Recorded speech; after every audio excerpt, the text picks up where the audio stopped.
Köszöntök mindenkit itt a használt autó tesztünkben. 2021-et írunk az autóiparban, ugyanis ahol a elektromos autók, a SUV-k a divat, az a helyzet, hogy manapság kihaltak a kombik, a szedánok, illetve a hatchback széria is kezd lassan kihalni. De ha visszaugrunk 2007-be a gazdasági világválság elé, akkor rengeteg őrült ötletet kapott zöld utat. Ott vannak például a brutális sportautókombik, az RS Audi-k, az MS BMW-k, az AMG és Mercedesek. Ha már az Audi-t megemlítettem, akkor említsük meg a Volkswagen csoportot is, ugyanis ekkoriban a Fabia másik generációja már elkészült, illetve már forgalmazták is. Így nyilvánvaló, hogy nem csak a Fabia készült el ekkor, hanem ha elsétálunk a tesztautónkhoz, akkor a mai tesztautónk nem más, mint egy 2007-es Skoda Roadster. Na, a kamerás jön velem szépen, és akkor tekintsük meg a formát. Mint ahogy láthatjuk, a hátulja egy ilyen unisex kategóriába esik, ami azt jelenti, hogy ezt mind férfi és nő is nagyon nem tudja hova tenni. Azt mondják, hogy ez a legcsúnyább Skoda, amit valaha csináltak, ami nem igaz, mert szerintem az első generációs Yeti az rosszabbul néz ki. Ez egy emelt Fabia, ez egy egyterű Fabia. Na most ez a jó kérdés, hogy kombi Fabiát megyünk, vagy egyterűt. Lássuk akkor az autót az elejét, jön velem a kamerás. Megnézzük az elejét, az akkori második generációs Fabia elejét kapta meg, ez egy első szériás modell 2007-ből, természetesen ekkor kezdték el gyártani a Roadstert. Ez az autó 2003 Genfben hallatszott el a név, hogy a Fabia mellé lesz egy második autotípus család, és akkor érkezett ugye a Roadster név, majd 2006-ban bemutatták, mint koncepcióautó, és 2007-ben gyártásba is került, ez egy első szériás Fabia, hát itt felszereltséget nem egy magas autót beszélünk. Ha most még közelebb jön a kamerás, megnézzük az elejét, a Fabiát kapta meg, a tipikus, majdnem csepp alapú lámpával, a krómdísszel, ezt tudjuk, azt szeretjük, és egy gyönyörű szép óceánkék színnel. Az autó egyébként sérülésmentes, gyári fénye van, tehát olyan jó a gyári fénye, mert manapság a sminkes lányokon több a smink, mint ezen az autón a gyári fénye. Ha megnézzük az elejét, nincsen benne ködlámpák, ez felszereltség függően lehetett kapni. Van alatta egy gyári Roadster felni, ezt a Skodától. És ha megnézzük az autó oldalát, ez egy 4,2 méter hosszú autó, és 1200 kg körül van az autó, tehát egy jó nagy tonna, de menjünk, akkor nézzük meg a csomagteret, hogy mekkora, és ha már látjuk hátul, akkor lássuk meg, hogy mit tud a belseje. Ha belenézzünk a belsejébe, egy 477 liter csomagtartót találunk magunk előtt, ami kiváló rakodási lehetőséggel van, és az egyik legnagyobb megoldás a Clevernél, itt az a kamerás emberünk, aszatjoltartó nem is itt, hanem még a másik oldalon is, és vissza is lehet csukni. Ezt mi nagyon szeretjük egyébként, mi Fabia tulajdonosok, illetve még romszeresek is. Itt látunk egy pótkereket, és ott látjuk ugye a gyári színkódot is.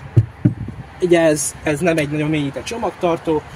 Amit szeretünk a Skodáknál, ez a kicsit gumipélőre hajazó jó kis gumilecsapó, ezt mi szeretjük, ezért jó a Skoda.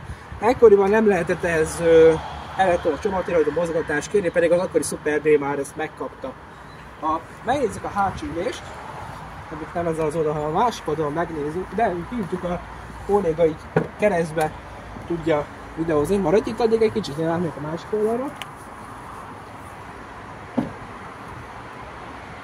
Gyere ide, ide az ajtóba. Ha látjátok, óriási hely van mind fejtérben, mind lábtérben, és most az ülés érrel van állítva. Ha beül az ember tök kényes, egyébként magas a hátsó ülés pozíció, akkor én így nagyon kényelmesen el tudok ülni, és nagyon kényelmes az autó egyébként. Én azt mondanám, hogy ez egy keddi, csak olcsóbb kivitelben, tolóajtó nélkül. Vagy mindjárt felsorolom a konkurenseit. Ha kiszállunk belőle, kényelmesen ki tudunk szállni is. Na. Akkor megmutatjuk a belsejét is, és akkor első elérkezünk az autó elejéhez, ahol a technikát is elmeséljük. Itt is nyitva hagyom az ajtót. Gyönyörű szép amúgy kékülései vannak, ami nekem nagyon tetszik, vannak így gyönyörű kékbetétekkel. Ha megnézzük a belsejét, egyébként nem egy nagy Vazizdas belső felszólás, nem egy Audi fogsz kapni, ugyanis a tipikus Skoda belső, van benne egyébként klíma, ülésfűtés nincs, elektromos ablak az első kettő az, utólag beletettünk egy elektromos tükörállítás, tükörfűtéssel, amit én összekötöttem a hátsó ablakfűtéssel, ez is fontos egyébként, és igazából ennyi a felszereltség, tempomat nincs, hát akkoriban talán még voltak sávtartó felszereltségek, de ez a modell ez nem olyan. Van benne egy 5 sebességes váltó, ezt annól lehetett kérni 6 sebességes Tiptronikkal, és talán a széria végén egy 7 sebességes DSG automata váltót is kapott az autó. Ez már nem a gyári váltófeje, ez már 3-as Fabiának a váltófeje, egyiket tök jól néz ki. Nem egy gyári rádiót látunk, hanem ez egy utólagos Pioneer rádió, amelyik jól működik. Illetve látjuk ott a két nagy rakteret, amit tudunk pakolni. Ezeknek vannak ajtai felszereltség függően, mondom, ez egy minimálisan egy fapalt fölött talán egyel van a felszereltség, de egyébként kényelmes. Nézzük meg akkor a technikát, hogy mi van alatta. Előre jövünk. Ezt az autót összességében 4 darab benzinmotorral és 4 darab dízelmotorral gyártották, volt 3 darab 3 hengeres, a minden egyik más 4 hengeres motor volt. Ugye felnyitjuk itt az elejét.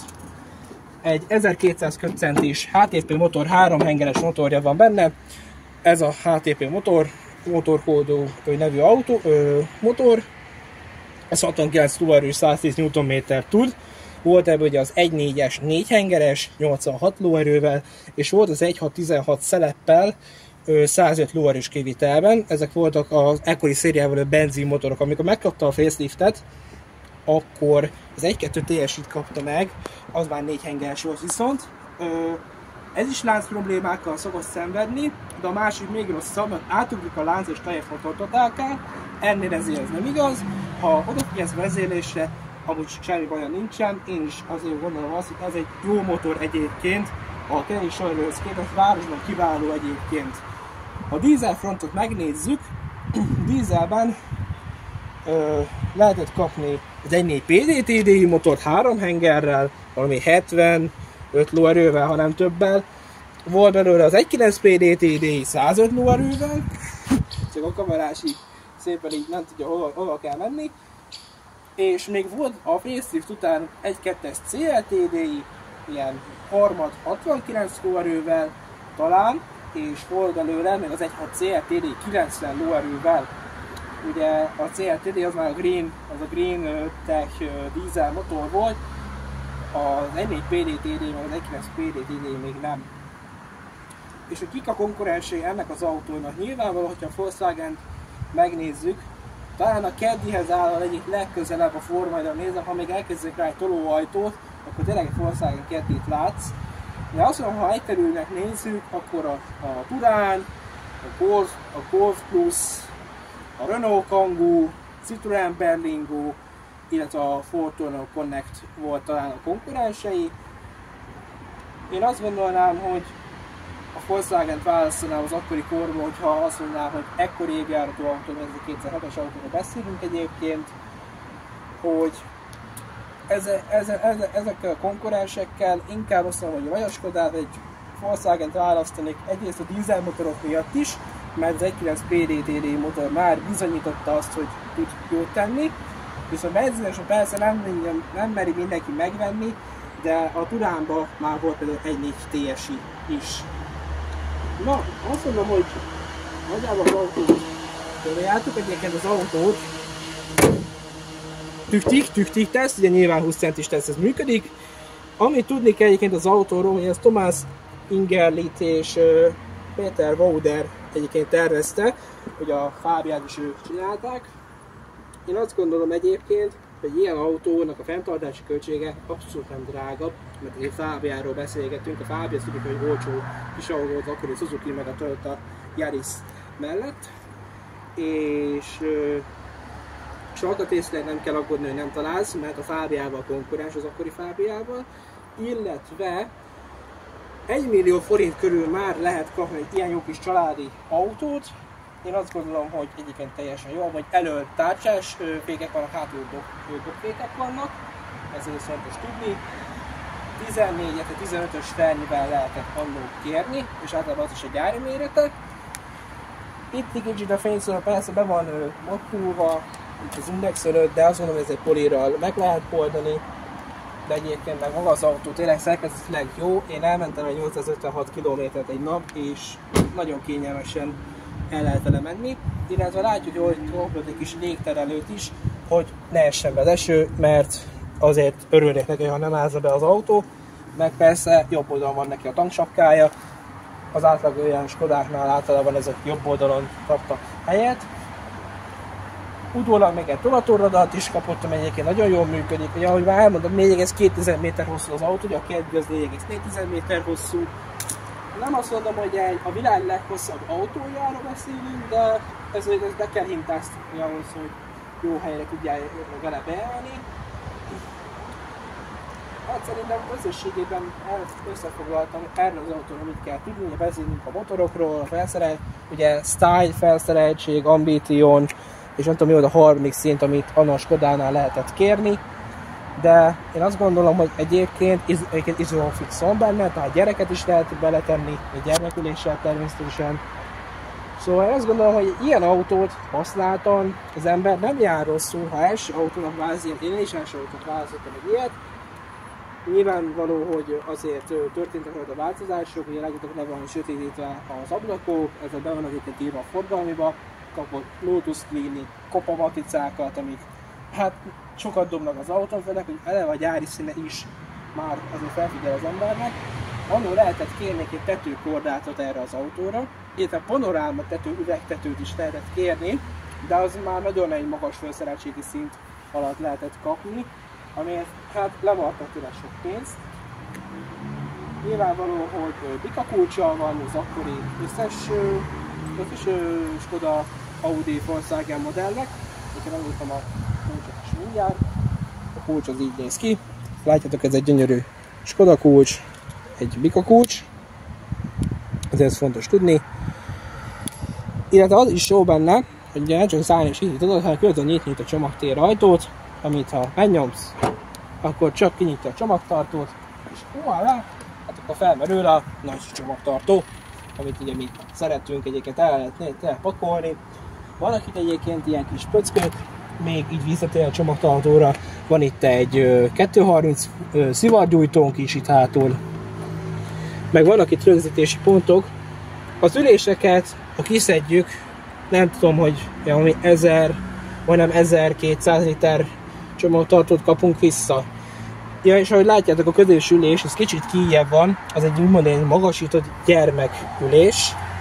Szóval mi ezért is szeretjük, itt is van egyébként kampó, ha bármit meg kell tartani. Az ülések kiszedés pedig úgy kell, hogy előre kell dönteni, és kiemelett belőle az ülést. Visszatenni amúgy egy halál, de kivenném meg egyszerű. Szóval tényleg ez az autó, azt mondom, hogy mint használatban érdemes ilyet venni, ami nem rozsdás, mert az autó Németországból jött egyébként. Alvásszám alapján lemérve, pedig azt mondták nekem, hogy ez egy osztrák autó, ami nem igaz, hát ez szét lenne rohadva, konkrétan akkor már így integetnék a pocsolyának, hogy hello, itt vagyok, mert hát lyukas az alja. Szóval röviden tényleg erről az autóra annyit tudok elmondani, hogy a szegények Volkswagen kedvie konkrétan. És én azt gondolom, hogy akkor a tesztünk itt külsőleg véget ért, nézzünk meg vele egy próbakört, és lássuk meg azt, hogy mit tud az autó valójában.